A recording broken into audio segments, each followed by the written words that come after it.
ఇంకా ఇంకా interesting point చెప్తా మీకు నేను. 2025 జనవరి కాంగ్రెస్ ప్రభుత్వం వచ్చిన తర్వాత 2025 జనవరిలో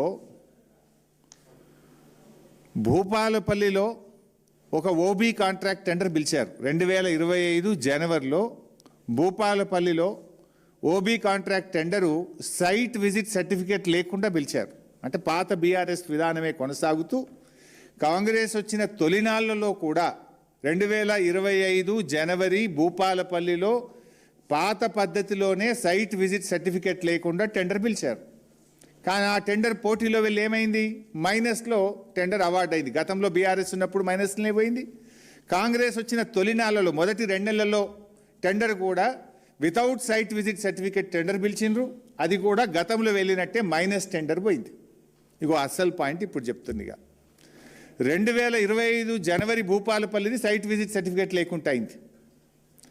కరెక్ట్గా 3 నెలలకు 2025 మే నెలలో విఆర్ఓసి టెండర్ సైట్ విజిట్ సర్టిఫికేట్తో పిలిచిండ్రు. కరెక్ట్గా 3 నెలల తర్వాత, అంటే 2025 మే కాంగ్రెస్ ప్రభుత్వం వచ్చినాక ఓబీ వర్క్స్లో సైట్ విజిట్ సర్టిఫికేట్ విధానం తీసుకొచ్చారు. దాని లబ్ధిదారుడు ఎవరు అంటే దాని లబ్ధిదారుడు సృజన్ రెడ్డి, శోధా కన్స్ట్రక్షన్స్.